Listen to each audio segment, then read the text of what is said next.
22과를 오늘 함께 나누도록 하겠습니다. 느헤미야로서는 이제 마지막 13장에 있는 내용이 되겠고요.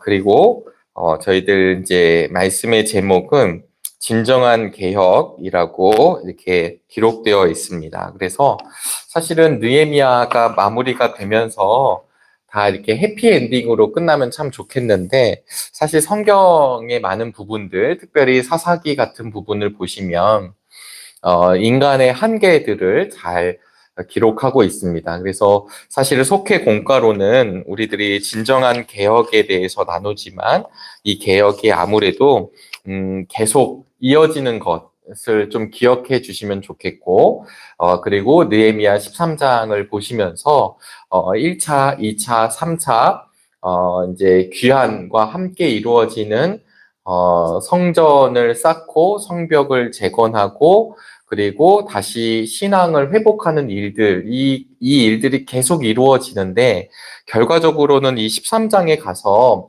이 부분에 대한 한계가 다시 등장을 합니다. 이제 성경을 읽어보시면 알겠지만, 오늘 이 말씀을 함께 보시면, 우리 일단은 가지고 온 성경책은 느헤미야 13장을 먼저 보시도록 하겠고요.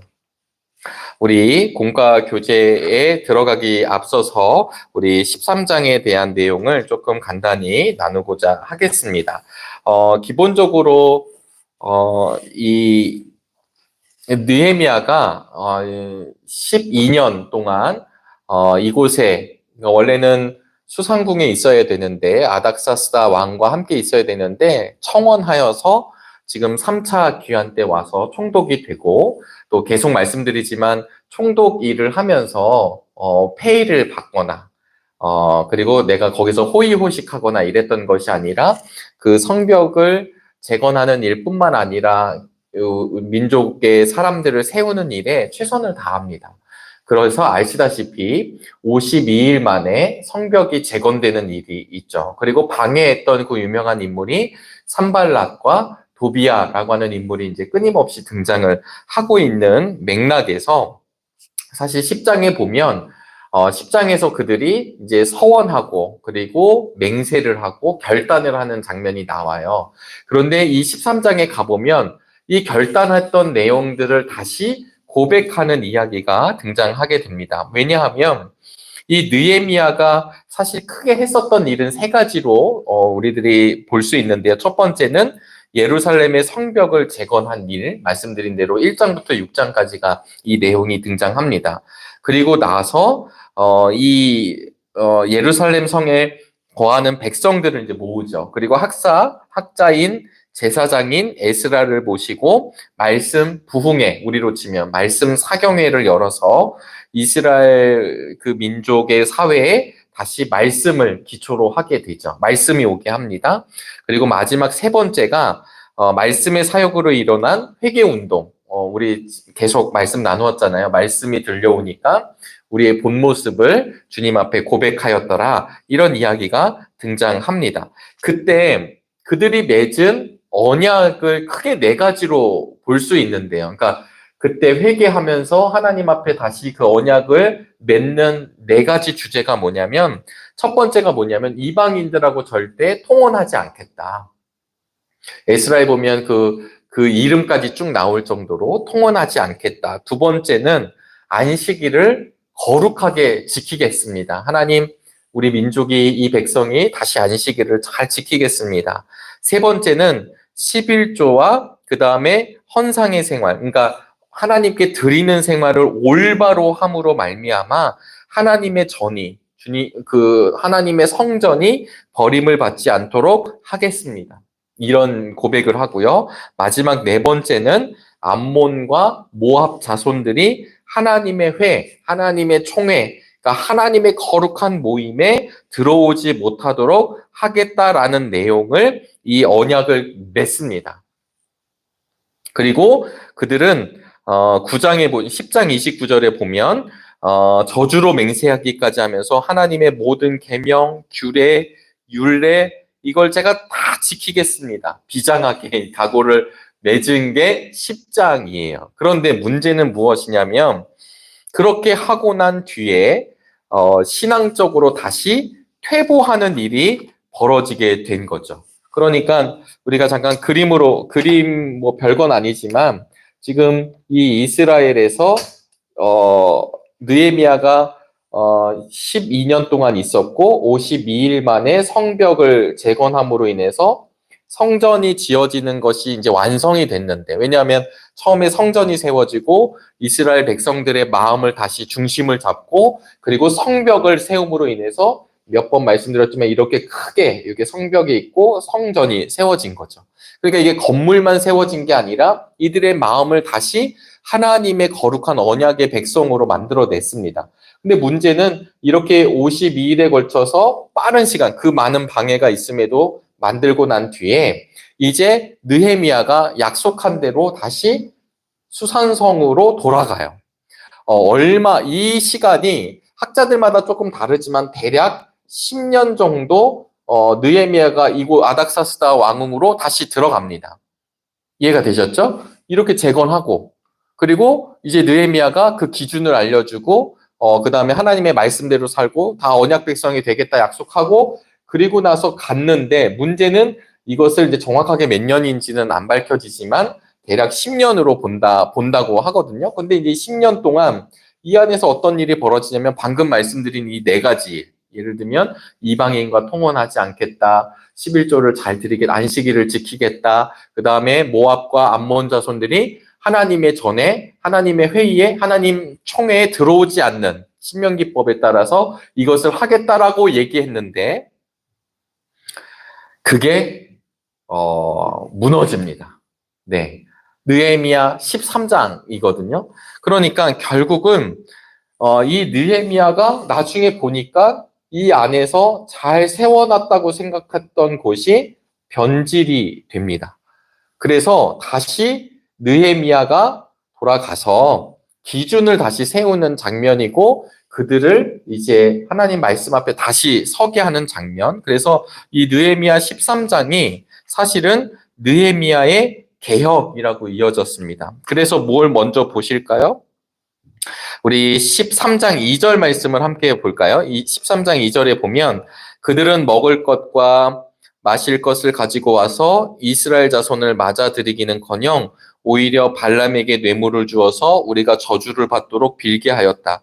그러나 우리 하나님은 그 저주를 바꾸어 복이 되게 하셨다. 이게 누구냐면 바로 암몬 사람과 모압 사람, 그러니까 그 발람 얘기를 하는 거죠. 본인들의 이야기에. 근데 이제 이 부분부터 여러분 보시면 알겠지만 여기에 누가 하나님의 성전에 하나님께 예물을 드리고 제물을 드릴 그 제물, 소재와 그 다음에 하나님께 드릴 이 곡식 창고로 쓰인 장소에 누구의 방을 내어주냐면 도비아의 방을 내어줍니다. 도비아는 이스라엘 사람이 아니거든요. 더더군다나 도비아는 방해했던 사람, 엄청나게 방해를 했던 사람이 바로 도비아이죠. 그러니까 이런 부분들을 보면서 느헤미야가 그냥 있지 않고 이야기를 하게 되는 것입니다. 그래서 지금 1절부터 9절까지 보면 하나님, 이스라엘 백성들이 이방인을 하나님의 회, 하나님의 장소, 하나님의 모임, 거룩한 공동체에 들여놓은 것, 그 다음에 10절부터 14절까지는 우리가 이제 이 13장이 31절까지 있는데요.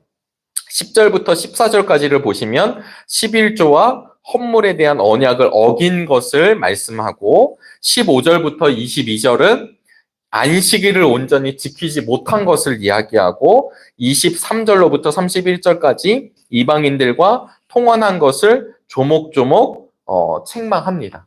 여러분 어떤 생각이 드시나요? 이게 이제 이 네 가지의 이야기가 사이클처럼 계속 돌거든요. 다시 한번 말씀드리면 이방 사람들을 하나님의 거룩한 곳에 들이지 말라. 두 번째는 안식일을 지켜라. 세 번째는 또 뭐가 있죠? 네, 11조를 잘 드려라. 네 번째는 네, 머리가 이렇게 네, 그 암몬 모압 족속 들어오지 않도록 하고 그 다음에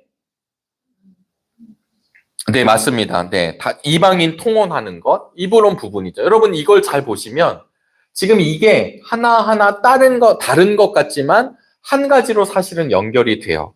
한 가지로 연결이 돼요. 그래서 저는 오늘 본문은 참 무거운 주제입니다. 우리가 개혁 그러면 이 개혁이라는 부분이 결코 쉽지도 않고, 그리고 지난주에도 한번 말씀을 드렸지만 신앙의 운동, 개혁의 운동, 그리고 어떤 신앙의 확산이 이루어질 때는 무브먼트, 운동으로 이루어져요. 그러니까 한 명이 죽기 살기로 외치는 사람도 분명히 필요하고, 이 외침을 통하여서 하나님의 말씀이 선포되고 성령님의 운행하심, 조명하심을 통해 발견하게 되고, 그리고 통회하고 자복하고 엎드려지는 사건들이 벌어지게 되고, 그러면 다시 그 말씀이 우리의 인생을, 우리의 삶을 인도하신다라는 걸 깨달으면서 그분 앞에 서는 일들이 이렇게 확산되는 거예요. 그런 일들이 이제 역사적으로 날마다 있게 되죠. 그런데 잘 보면 결국은 그들이 다시 변질되었다라고 하는 뜻은 유추해 보면 그들이 삶의 현장에서 여겨지는 여러 가지 어려운 문제들, 힘든 영역들을 부딪히게 되었을 때 그때 그들은 다시 예전의 방법으로 돌아가고 있다. 라고 하는 것을 사실은 우리들은 유추할 수 있습니다.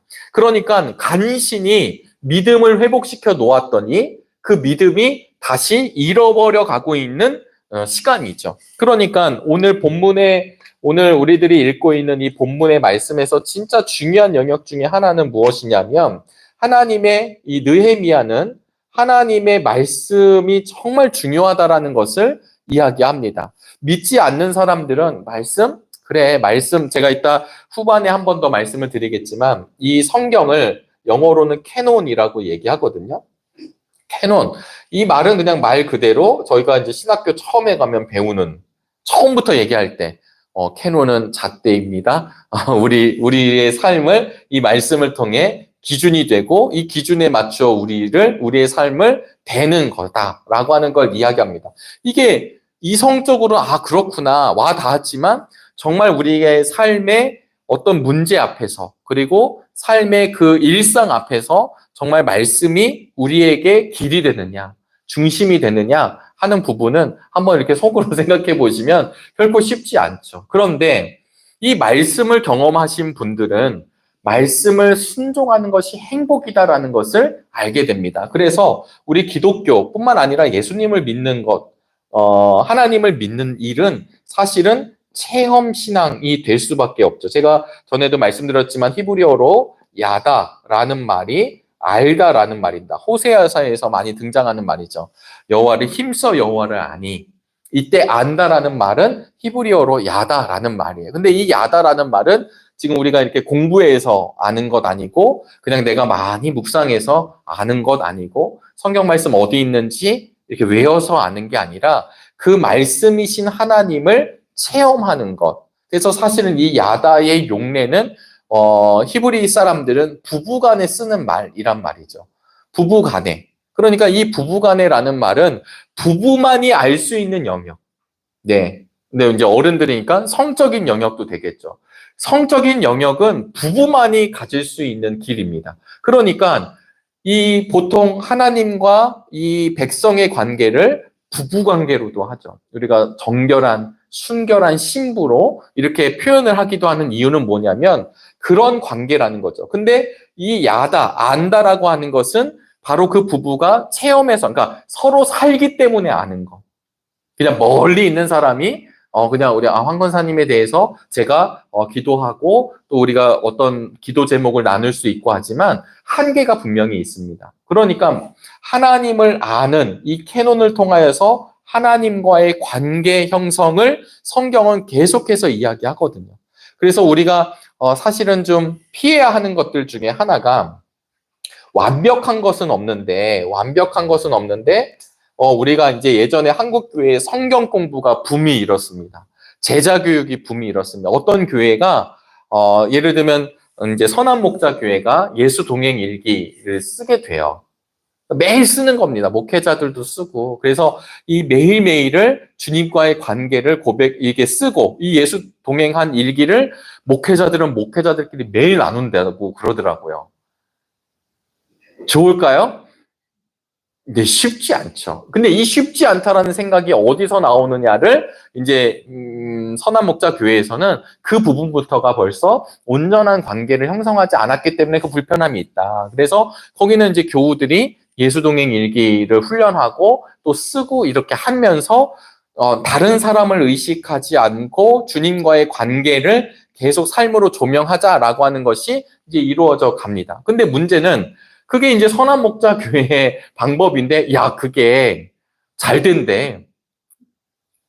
동행 일기 쓰면 잘 된대. 라는 마음을 표현하진 않았지만, 혹시 그런 마음으로 또 다른 교회들이 접목할 때도 있고, 야, 옛날에, 제 옛날인가요? 저희 부산에 뭐 풍성한 교회가 있는데, 두 날개로 날아오는 뭐, 이게 있습니다. 그러니까 뭐, 이런 셀 교육하는 교회, 뭐, 전도로 뭐, 이렇게 부흥한 교회, 제자 교육으로 부흥한 교회. 제가 말씀드린 건 그런 어떤 그 교회가 만난 하나님의 가치를 프로그램으로 여겨서 그 프로그램을 가지고 우리 교회에 적용을 해가지고 부흥하기를 원한다라고 하는 그 마음을 빼앗길 수 있다라는 거죠.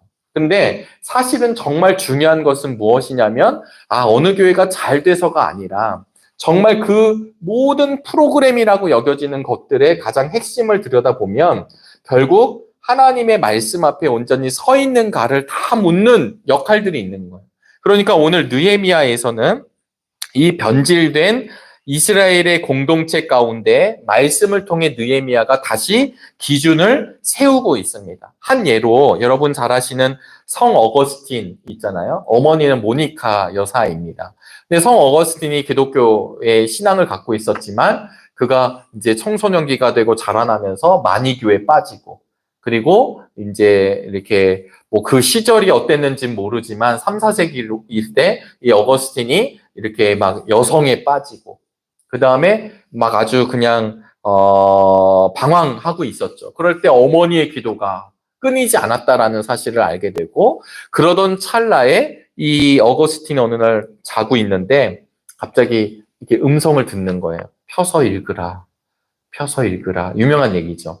그래서 어거스틴이 자다가 펴서 읽으라라고 해서 딱 폈더니 로마서 13장이 딱 이렇게 열려지게 되고, 로마서 13장에 어떤 부분을 읽었냐면, 그러므로 우리가 어둠의 일을 벗고 빛의 갑옷을 입자. 이 말씀이 어거스틴의 삶을 변화시킨 말씀이에요.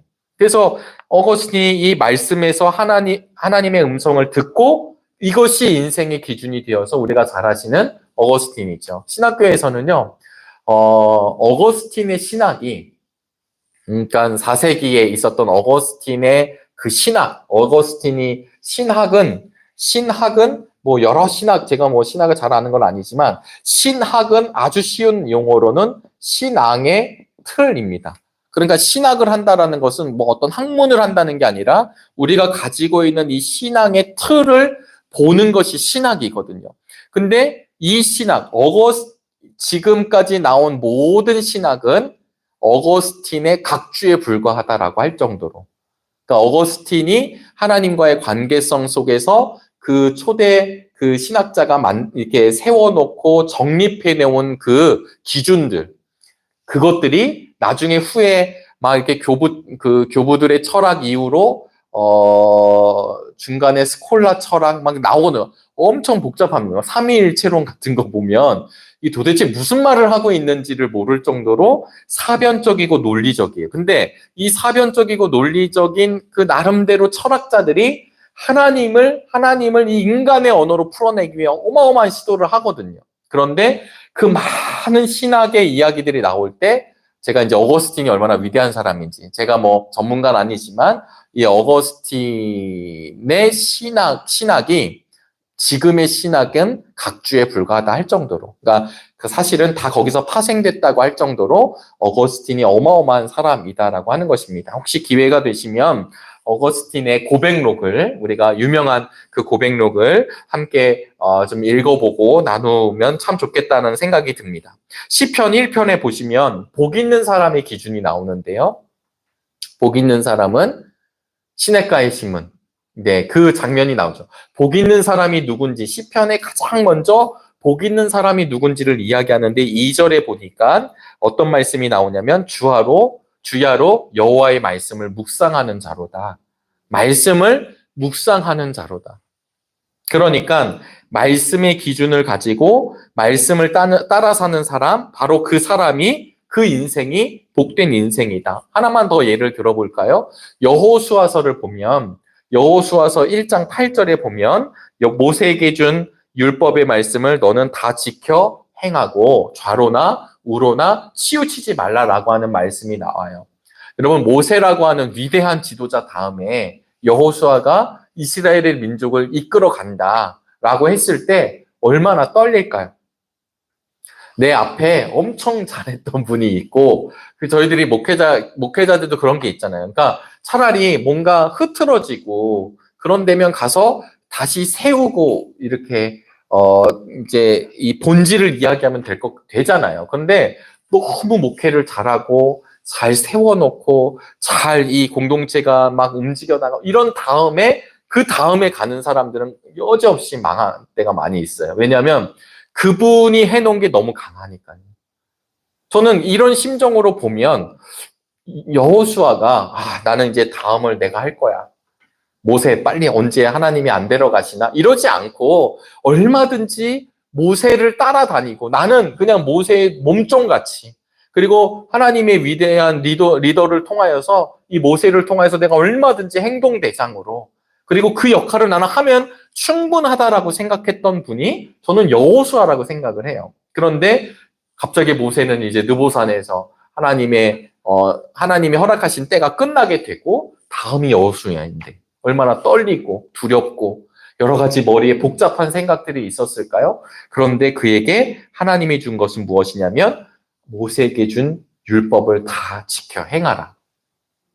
그것이 왜냐하면 하나님이었기 때문입니다. 그래서 여러분 제가 이제 말씀 이야기를 좀 많이 드렸던 이유는 바로 이런 일들이 이루어지는 거죠. 우리가 루터를 통해서 종교개혁이 이루어졌지만 조금 아쉬운 소리고 정말 힘든 이야기지만 교회는 그 이후로 전혀 문제가 없었고 루터의 종교개혁 이후로 우리가 카톨릭에서부터 정말 신앙의 본질과 신앙의 자유와 그리고 정말 하나님 기뻐하시는 그 본 교회의 회복을 위해서 이 프로테스탄트가 나오게 되었습니다. 그 이후로 500여 년이 훌쩍 지나는 동안 교회는 전혀 문제가 없었나요?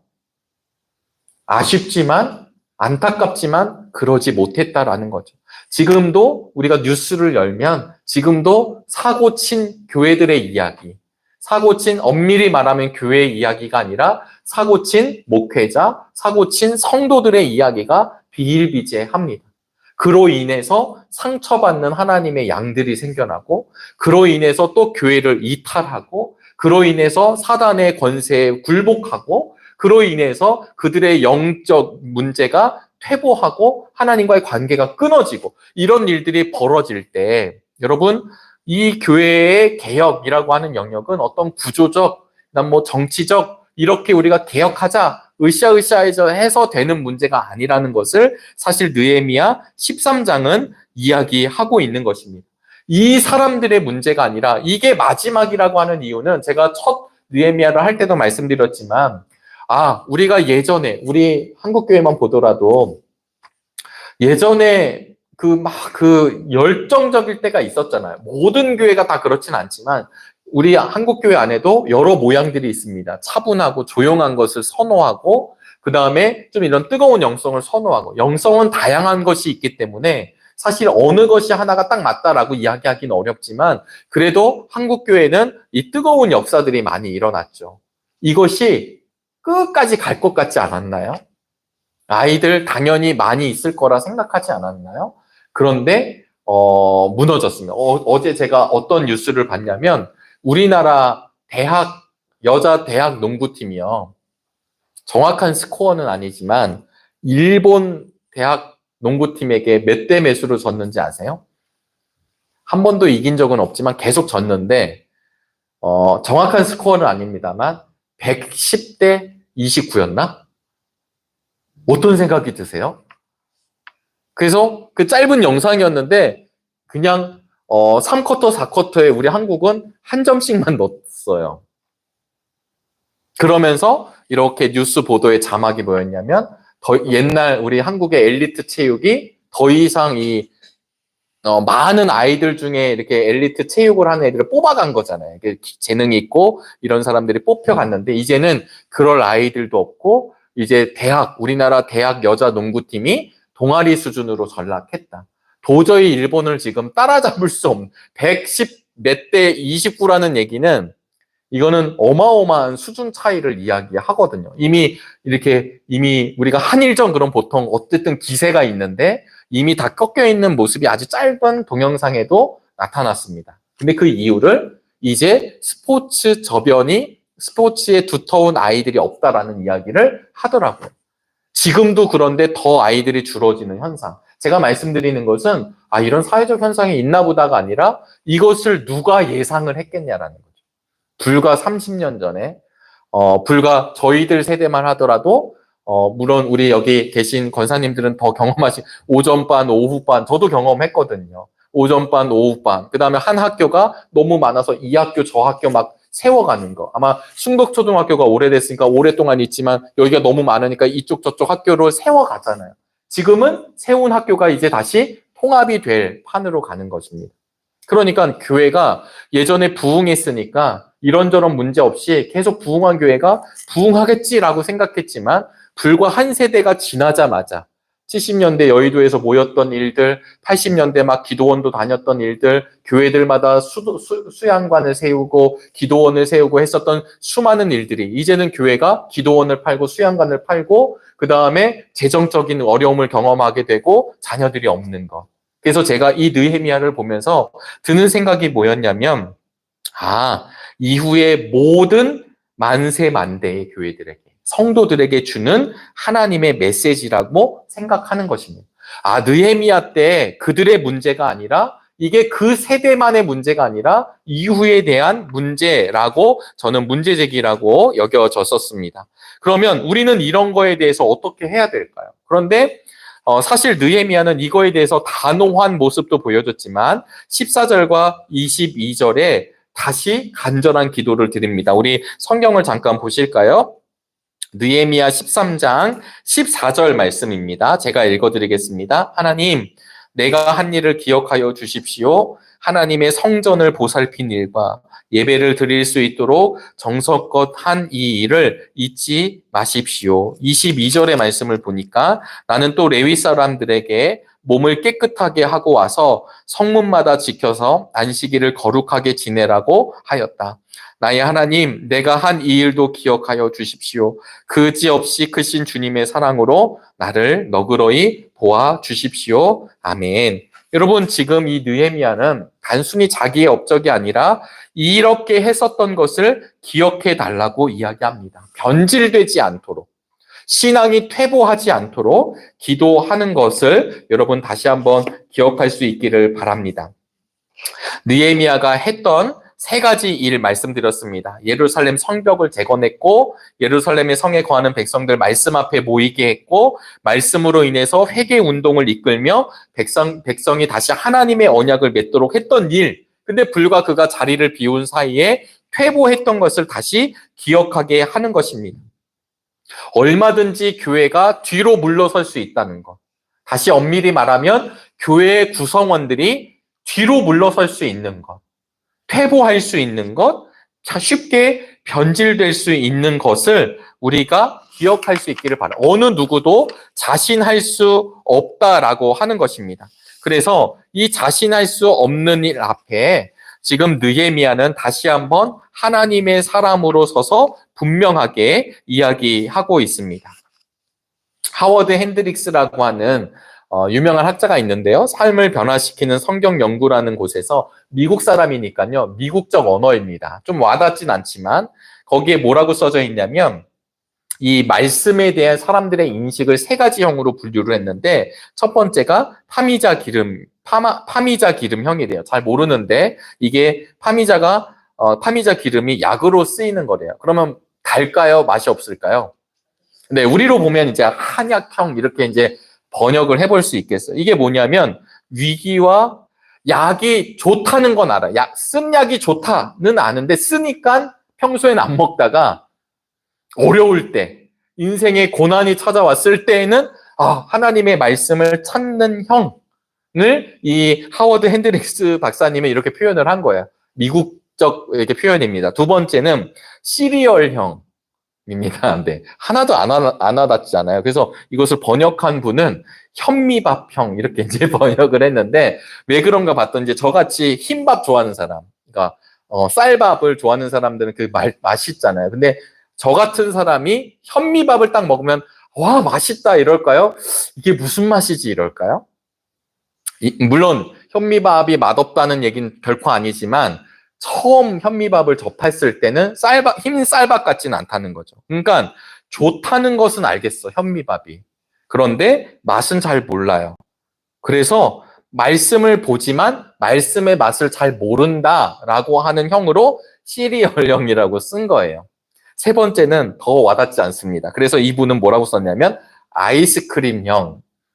네, 여러분 아이스크림 이렇게 떠오르시죠? 맛을 알기에 조금씩 아마 이제 이렇게 소프트 아이스크림을 의미하는 것 같고요. 조금씩 맛보면서 아이스크림을 먹으면 계속 먹는 것처럼. 왜냐면 맛있고 달고 이러니까. 그런 것처럼 하나님의 말씀을 이 아이스크림형 같이 매일 이게 달콤하고 맛있고 이 말씀 앞에 사는 사람들 형을 이야기했습니다.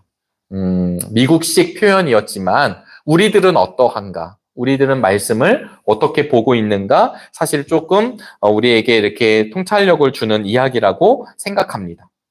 아까도 말씀드렸다시피 모압과 암몬이 무리 가운데 들어와 있으면 안 되는데 들어와 있게 되었어요. 그리고 거기에 보면 도비아의 방도 만들어 주었다고 표현을 했습니다. 이런 걸 보면 이 거룩한 모임, 하나님의 총회, 이렇게 이제 신명기에서는 표현을 하거든요. 하나님의 총회 또는 하나님의 회, 하나님의 모임이라는 뜻인데요. 이 모임에는 절대로 모압과 암몬, 이 사람들은 하나님을 대적하는 사람들이기 때문에 그렇습니다. 그래서 나중에 이제 신명기 강해를 하다 보면 꼭 싸워야 되는 사람들이 있고 싸우지는 않아도 되는 사람이 있고 뭐 이런 기준들이 있는데 그것도 말씀의 의미를 좀 찾아가 보면 되게 재미있고 흥미롭고 이렇거든요. 근데 어쨌든 이 모압과 암몬 사람이 들어오면 안 되는데 대표적인 사람 도비아가 이 하나님의 성전 안에 한 방을 차지하고 있습니다. 그런데 이 사람이 들어와서 아니 어떻게 그렇게 반대했던 사람이 뻔뻔하게 들어와요. 제사장하고 친척 관계가 되기 때문에 여기서 말하는 친척 관계는 그들의 혈족이 같아서가 아니라 아들을 통해서 이제 성경을 보시면 결혼을 시키고 그래서 쉽게 말하면 그 인맥을 통하여서 이 도비아가 하나님의 전에 들어와 있게 되는 거예요. 그러면 어떤 일이 벌어지냐면 입맛에 맞춰줬잖아요. 그러니까 이 도비아가 요구하는 것을 들어주고 그리고 적당하게 들어간. 근데 이 사람이 썼던 방이 어떤 곳이냐면 소제를 드릴 때 하나님께 제사를 드릴 때 이 드릴 제물 그 다음에 거기에 쓰일 곡식들을 놓는 방을 비워서 도비아가 들어간 거예요. 여러분 어떻겠어요? 느헤미야가 열 받을 만하지 않을까요? 근데 이 소재의 곡식들도 없다라는 얘기는 뭐냐면 레위인이 일을 하지 못하고 있다는 뜻이에요. 레위인은 자신들이 돈을 버는 사람들이 아니라 나머지 지파들이 낸 11조를 가지고 생활하는 사람들이 레위인입니다. 그런데 이스라엘이 이게 귀환해서 레위인들이 사람들이 11조를 제대로 안 내니까 11조를 안 냈다는 건 돈을 안 냈다는 게 아니라 하나님과의 신앙이 온전하지 않다라는 걸 얘기해요. 여러분 11조라는 말이 이 시대에는 참 불편한 말이 됐습니다. 구약엔 11조가 있지만 신약에 11조가 있냐? 11조를 꼭 해야 하느냐? 교회는 11조를 강조한다. 이런 부정의 얘기가 더 많은 게 사실입니다. 그러나 11조 정신, 10의 1을 하나님께 드린다라고 하는 원뜻은 모든 것이 하나님의 것입니다라고 고백하는 게 11조입니다.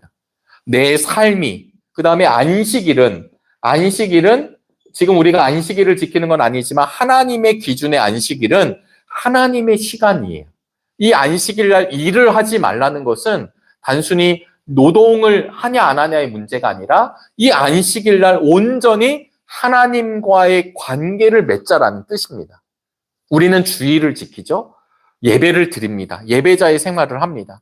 오늘도 요한계시록에서 천상의 예배, 온전한 예배에 대해서 우리가 말씀을 나누었는데 정말 예배가 우리 삶의 1순위인가 중심인가? 그럼 예배가 왜 중심인가? 예배를 통하여서 좋은 음악을 감상하고 장로님들의 좋은 기도를 듣고 목사님의 오늘 좀 훌륭한 설교, 훌륭한 말씀을 들었고 이런 차원이 아니라 이 모든 하나님 나라의 예배가 이 땅에서 이루어지고 있는 것을 우리가 경험하는 거죠. 그럴 때 안식일은 시간의 주인이 하나님이심을 고백하는 자가 안식일을 구별하는 겁니다. 근데 여러분 아시다시피 유대인들이 변칙을 잘 쓴다고 그랬잖아요. 제가 전에도 말씀드렸지만 유대인들 이제 이스라엘의 선교사님 통해서 제가 신학생 때 시흥에서 섬기던 교회에서 이제 직접 그 이야기를 들었는데요. 이스라엘의 원동곤 선교사님으로 기억하고 있습니다. 근데 그 교회가 섬기는 선교사님이셨죠. 시흥의 도창교회에서. 저는 이렇게 관계가 없지만 그분이 와서 이제 이스라엘에 대한 이야기를 하는데 참 기가 막힌 것 중에 하나가 안식일법이 굉장히 강하잖아요. 예수 복음서에도 보면 안식일 날 지키냐 안 지키냐, 왜 밀 이삭을 땄냐 안 땄냐, 이거 왜 안식일 날 고쳤냐 안 고쳤냐로 계속 예수님께 테스트가 들어오고 시험이 들어옵니다. 안식일법이 그만큼 중요하기 때문이죠. 근데 안식일법의 예외 조항 중에 하나가, 그러니까 율법의 조항이 아니라 나중에 이들이 내려오면서 조항 중에 하나가 무엇이냐면 그 안식일법을 적용할 수 있는 데가 어디냐면 자기 집이라는 거예요. 그러니까 이제 우리 현대인들이 오늘 안식일인데 내가 오늘 밖에 나와 있어요. 그러면 내가 일을 하려고 나온 건 아니지만 여기에 나와서 부득이하게 내가 문도 열어야 되고 냉장고 문도 열고 엘리베이터도 타야 되고 이랬었을 때 예외 규정들을 이제 만들어내는 거죠. 근데 거기에 큰 명제가 뭐냐면 내 집에서 적용되는 거예요.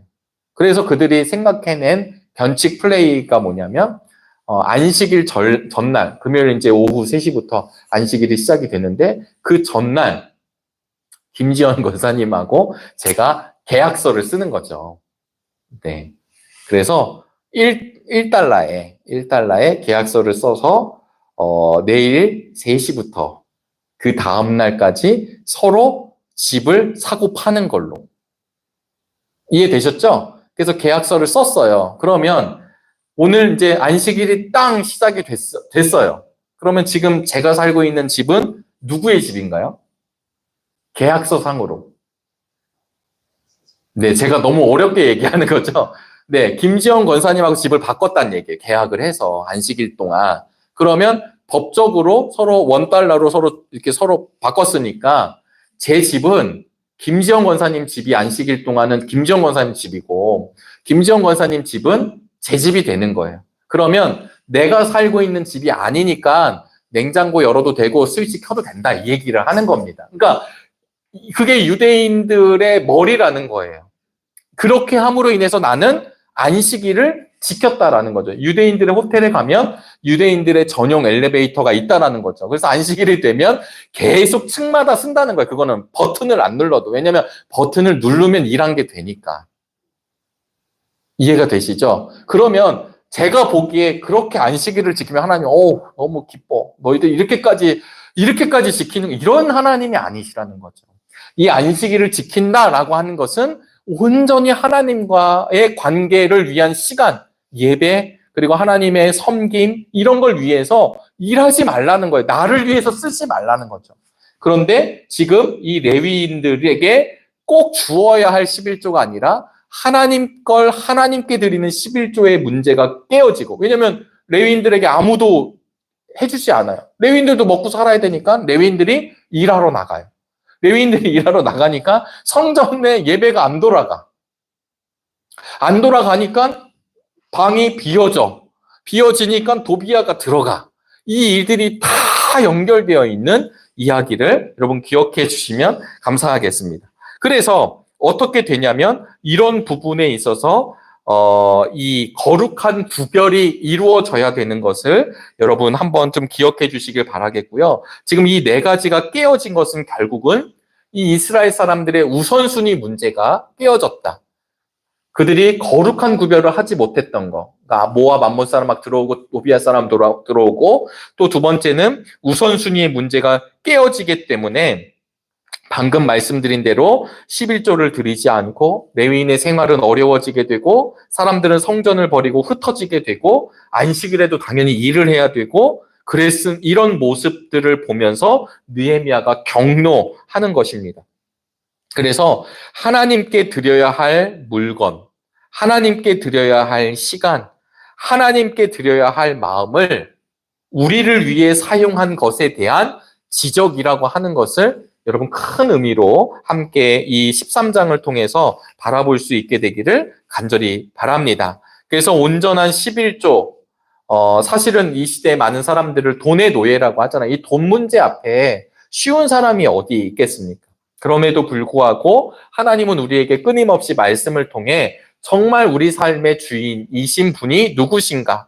조금 더 직설적 표현으로는 우리에게 진짜 왕은 누구신가라고 하는 것을 지금 묻고 있는 것을 기억할 수 있기를 바라겠습니다. 그리고 유대인들이 이방 여인과 결혼을 했다. 이런 부분은요. 통혼한 게 뭐가 문제가 돼. 근데 문제는 통혼을 하게 되면 그들이 이스라엘의 언어를 쓰는 게 아니라 그들의 언어를 쓰게 되고 그들의 언어를 쓰게 되면 그들이 갖고 있는 신앙이 전수가 되지 않고 단절된다라는 것을 여기서는 의미해요. 어떻게 남녀의 그래도 사랑이 있는데 그 아름다운 사랑 이야기를 하는 게 아니라 그 통혼을 함으로 인해서 하나님의 기준과 원칙이 다음 세대에게 전수되지 않는 것. 그리고 그 예로는 성경에 보시면 하나님을 떠나 이방의 다른 신들을 결국은 섬기게 된다는 이야기들을 성경은 하고 있습니다.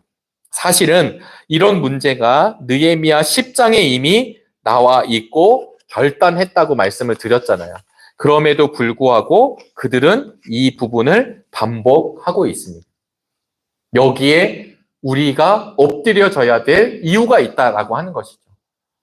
분명히 결단했고 분명히 서약했고 나는 안 그럴 거야 그랬는데 민족적으로 퇴보하는 겁니다.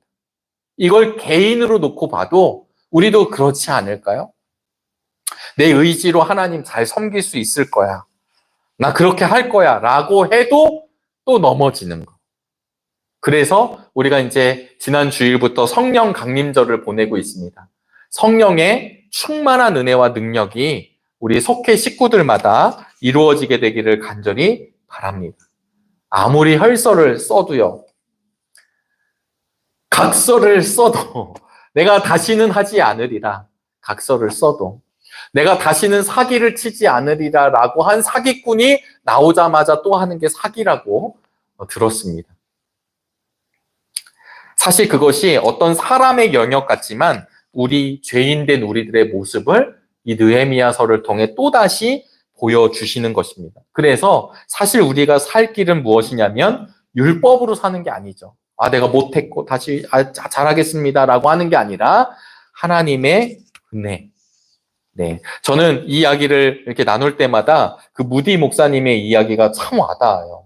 여러분 이 안에 있는 공기를 뺄 수 있습니까? 이게 이제 어느 집회에서 아마 무디 목사님 하셨던 것 같은데 빈 컵을 이렇게 보여드리면서 이렇게 사람들한테 보이면서 이 빈 컵에 있는 공기를 뺄 수 있냐고. 그렇죠. 근데 어떤 사람은 그거를 과학적으로 이렇게 얘기한 사람도 있고 어떻게 여러 인간적 방법들을 이야기했는데 그때 무디 목사님이 이 안에 물을 이렇게 채우셨다고 그러죠. 물을 꽉 채우니까 여기 있던 공기가 나갔더라. 아주 단순한 거. 무디 목사님이 학자가 아니시잖아요. 굉장히 그 교회학교 예화 들어보면 아시죠? 무디 목사님이 나도 선생님 하고 싶다고 왔더니 당신에게 맡길 사람이 없어서 몇 명 만들면 교사시켜주겠다는 말에 전도해가지고 무디 선생님이 그렇게 해서 아이들을 가르쳤다라는 유명한 일화가 있잖아요. 근데 저는 이 이야기를 들으면서 내가 하나님 이걸 안 하게 해주시고 내가 이기게 해주시고 내가 이거 다시 한번 우리 민족이 이렇게 해도 당연히 우리가 정말 기도해야 되지만 하나님의 영이 채워지면 끊어져야 할 것들이 끊어지고 내 죄악의 사슬이 관계가 단절되고 하나님과의 관계가 회복되는 이 단순한 진리가 우리 속회에도 분명하게 함께 나눌 수 있게 되기를 바랍니다. 우리 공과를 보시면 그래서 느헤미야의 이 개혁은 어떻게 이루어지는가는 우리 속회공과 집필진들은요. 거룩한 분노로 시작된다. 여기서 말한 거룩한 분노는 지금 느헤미야의 입장이죠. 느헤미야가 와서 봤더니 이게 뭐야? 이게 그렇게 세워놨더니 다 넘어졌죠.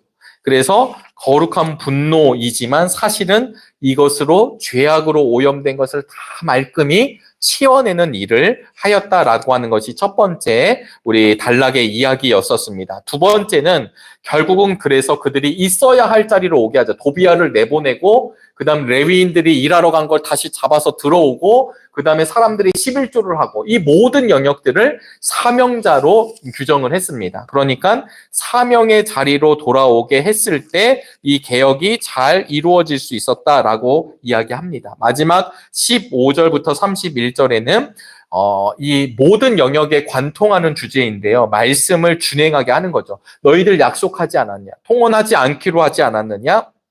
그래서 이 말씀을 가지고 다시 지키게 했다라고 하는 이야기입니다. 여러분 여기서 말하는 개혁이 우리가 꼭 오해하지 않기를 바라는 이 개혁이 어떤 구조적인 문제를 내가 바꿔낸다. 고질적인 문제를 바꿔낸다가 아니라 하나님의 말씀 앞에 서고 그리고 민감하게 바뀌어지게 됐었을 때 이 개혁이 이루어진다라는 것을 여러분 그 가치를 함께 꼭 기억할 수 있게 되기를 주님의 이름으로 축복합니다. 제가 준비한 것 중에 하나 마지막으로 나누고 싶은 이야기가 하나 있는데요. 그게 뭐냐면 영국의 시인인 키플링이라고 하는 시인이 이런 이야기를 했습니다. 그 시인은 이렇게 얘기를 했다는데요. 성공과 실패가 우리의 두 명의 사기꾼이다. 두 사기꾼이 있는데 성공과 실패라는 이야기를 이 시인이 했습니다. 왜 이런 이야기를 했는고 하고 봤더니요.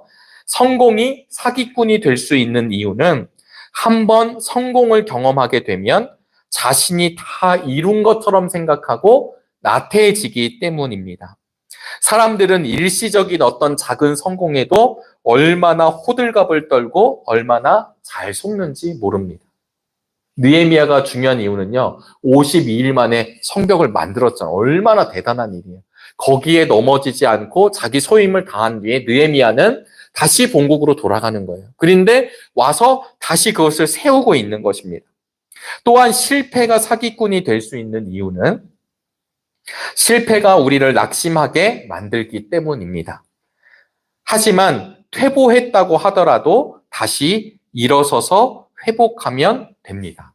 그래서 이 키플링이라고 하는 시인이 두 사기꾼에게 속지 말자는 이야기를 했다는 것을 제가 보게 되었습니다. 그러니까 우리는 이제 성공하자라는 말이 익숙하지만 믿음인으로 봤을 때 성공과 실패를 다 조심해야 되는 것, 이건 참 중요한 통찰력이라고 저는 생각을 합니다. 이 부분은 뭐 목회자들만 아니면 교회 리더들만 갖고 있는 생각이 아니죠. 우리 안에서도 나 이 정도면 됐어. 이 정도면 됐어. 아니면 이 정도면 나는 신앙적으로 잘 가고 있는 거 아니야? 라고 하는 그 순간 찰나에 또 다른 시험이 찾아오는 것, 영적인 일 앞에서는 얼마나 있는지 모릅니다. 우리 속회공과 특별히 이번 돌아오는 주일은 속회의 날로 모입니다. 부득이하게 주일 못 모이는 팀들은 또 평일에도 모이고 있고요. 또 속회의 날 모이기도 하고 또 평일에도 모이고 이 모임이 계속 이루어지고 있는데요. 이번 주에 이루어질 속회의 날, 우리가 지난달에는 연합 속회로 모였습니다. 속회의 날에도 다시금 주일날이니만큼 많은 분들이 예배를 사모하시고 그 예배 이후에 맛있는 점심과 또 이후의 시간, 특별히 이 시간을 오후 예배로 따로 모두 모여서 드리지 않는 예배를 이렇게 속회의 날을 선택한 이유는 속회가 더 활성화되기 위한 거고 충분한 시간을 갖기 위해 하는 것이니까 우리 지역장님들 또 건면해 주시고 속장님들도 바쁘시지만 우리 속회원들도 시간을 내어 서로 마주보며 속회를 나누는 믿음의 시간 되시기를 바랍니다. 제가 지역장님들한테는 공지를 하겠지만 많은 팀들이 처음에 모인 대로 또 이렇게 모이지는 않고 있으니까 따로 시간차가 막 발생하고요. 또 식사하시고 성가대 분들은 또 가셨다가 그 이후에 만나는 팀들도 있고 식사하시고 바로 모이는 팀들도 있고 사실은 이제 어느 정도 이렇게 본인 속회들마다 모임 시간이 있을 터인데 그럼에도 불구하고 혹시 장소가 너무 불분명해서 힘들어하시는 속회가 있거나 아니면 아직 좀 어떻게 해야 될지 모르는 속회들이 있는지 우리 지역장님들 공지 제가 드리겠지만 한 번 더 파악해 주시고 돌아오는 속회의 날 아름다운 우리 소그룹 모임들이 이루어지기를 주의 이름으로 축복합니다. 네, 오늘도 귀한 시간 함께 해주심에 감사하고요. 제가 기도함으로 마치도록 하겠습니다. 하나님, 어느덧 에스라, 느헤미야 성전을 짓고 하나님의 사람들의 마음이 회복되고 성벽을 재건하는 다시금 세워가는 하나님의 말씀 그 이야기를 들었습니다. 그럼에도 불구하고 느헤미야 13장은 진정한 개혁이 계속 이루어져야 함을 알게 하십니다. 하나님 말씀 앞에 언제나 겸손한 마음으로 서는 우리 모두가 되게 인도하여 주시옵시고 그 말씀이 나를 비추고 말씀 때문에 살아가는 거룩한 인생으로 우리 모두를 하나님께서 꼭 붙들어 주시옵소서. 주님께서 늘 함께하여 주심에 감사드리며 예수 그리스도의 이름으로 기도하옵나이다. 아멘. 감사합니다.